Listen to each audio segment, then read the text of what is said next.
통일이 되면 재빨리 평양으로 달려가서 부동산을 사야지 라고 이야기를 하거나, 무슨 소리야, 건설사 주식을 사야지, 그래야 대박이야 라고 이야기하는 경우가 굉장히 많은 것 같아요. 그런데 실제로 독일이 통일을 했을 때에는 부동산 가격이 폭락했고 건설 회사들은 파산했습니다. 어떻게 이런 일들이 일어났을까요? 통일, 정말로 그날이 다가온다면 어떤 자산을 사는 것이 가장 유리할지 포셔PD와 함께 알아보도록 하겠습니다.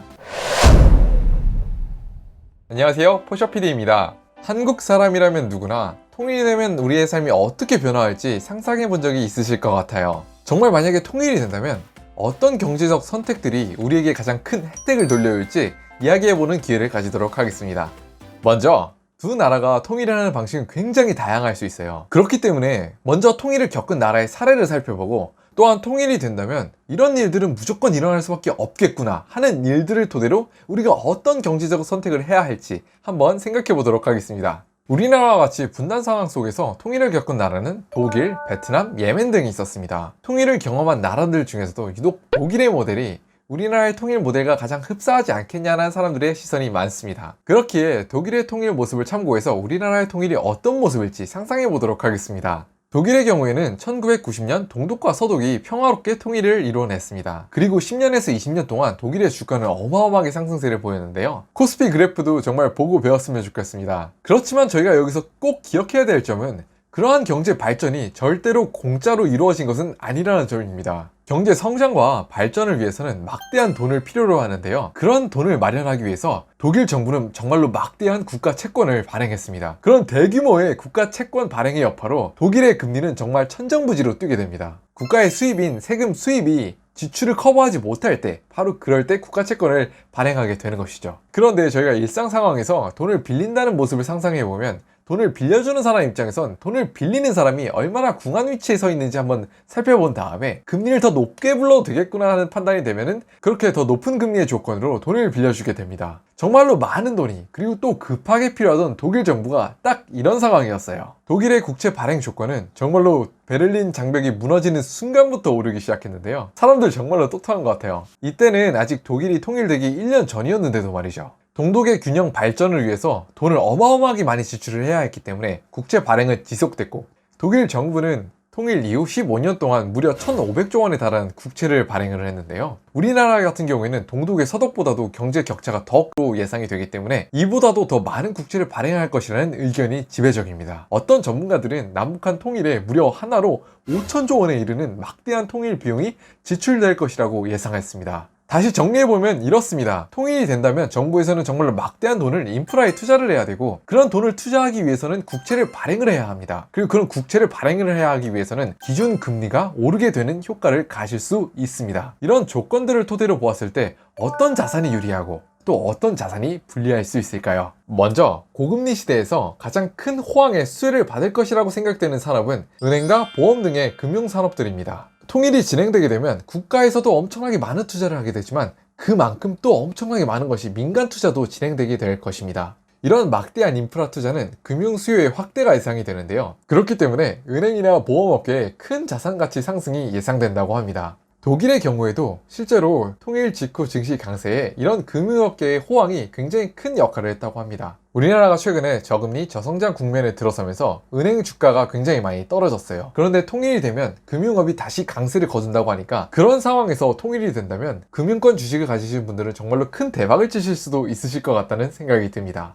그에 반해서 배당 수익률이 높은 주식들을 위주로 소유하고 계신 분들은 이러한 호황에서 소외될 수 있다고도 이야기합니다. 배당 수익률의 경우에는 기준 금리와 약한 상관관계를 가지기 때문에 금리가 큰 폭으로 오른다고 해도 배당 수익률은 그만큼 따라오진 못합니다. 그렇기 때문에 상대적으로 매력도가 떨어질 수 있다고도 이야기해요. 통일이 된다는 상상을 할 때 정말로 단골 멘트가 있어요. 나는 통일이 되면 평양으로 달려가서 땅을 살 거야. 야, 뭐하러 귀찮게 가서 땅까지 사? 그냥 건설사 주식을 사면 되는 거 아니야? 라고 말이죠. 정말 많은 사람들이 그럴 것이라고 기대하는데 주식이 정말로 어렵다는 사실을 여기서 한번 또 확인할 수 있었습니다. 우리나라 사람들과 많은 독일 사람들의 예상과는 다르게 독일의 그 오르던 장에서 건설업 회사들의 주가는 큰 폭으로 오히려 빠졌는데요. 이번에는 한술 더 떠서 독일의 최대 건설사였던 필립 홀츠만이 파산 신청을 했다고 합니다. 어떻게 된 일이었을까요? 독일 사람들도 저희처럼 부동산의 수요가 굉장히 큰 폭으로 앞으로 증가할 것이라고 예상을 했고, 독일이 통일된 직후에 마구마구 달려가서 집들과 빌딩들을 지었는데요. 공급은 갑자기 그렇게 크게 늘어나게 되었는데 수요는 하루아침에 생기는 것이 아니라 차츰차츰 경제가 발전하면서 올라가기 마련인데, 시장에 나온 어마어마한 공급 매물 속에서 부동산의 가격이 큰 폭으로 하락했고 집들과 빌딩은 결국 공실로 남게 되면서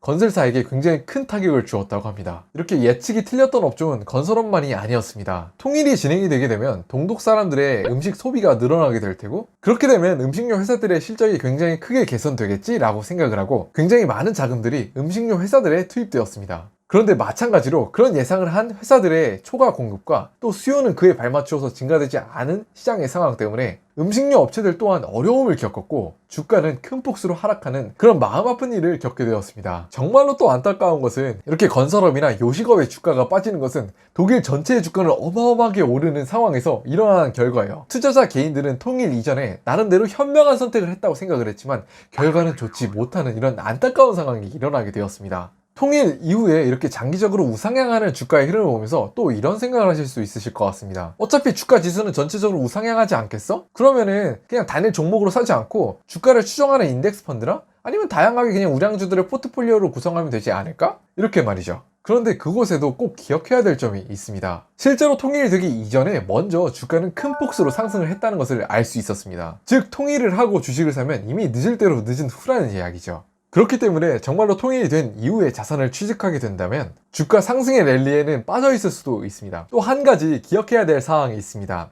장기적으로는 국가 전체의 잠재 경제 성장률이 높아졌기 때문에 주가가 우상향을 했지만 단기적으로는 주가가 큰 폭으로 하락하는 경험도 했다는 점입니다. 독일의 경우에는 단기 폭락장에 무려 3년, 4년이나 가게 되었어요. 만약에 저희가 정말로 통일을 안배해서 투자를 하게 된다면 장기적인 관점이 얼마나 중요한지를 알려주는 대목인 것 같습니다. 오늘 살펴본 내용들을 정리하자면 통일이 되고 난 후에 어떤 사회 현상들이 일어날지 같이 이야기를 해보았고요. 또한 통일 이후에 큰 폭으로 주가가 상승한다곤 하나 단기적으로 조정이 있을 수 있으니 장기적인 투자 안목이 필요하다는 이야기를 드렸습니다. 그런데 잠깐 통일에 대한 생각을 접어두고 우리나라의 상황으로 다시 돌아오면 우리나라는 일본과 비슷하게 굉장히 오랜 기간 동안 저성장 국면에 접어든다고 이야기를 합니다. 통일이 된다면 정말로 고성장의 국면을 맞이하겠지만 우리나라가 그대로 유지가 된다면 그대로 저성장의 경제 상황에서 적응을 하며 살아갈 수밖에 없다는 뜻이죠. 저희보다 수십 년 더 먼저 저성장 국면을 경험한 일본의 경우를 살펴보면 저성장의 국면에선 어떤 자산을 취득하는 것이 가장 큰 이득이 될지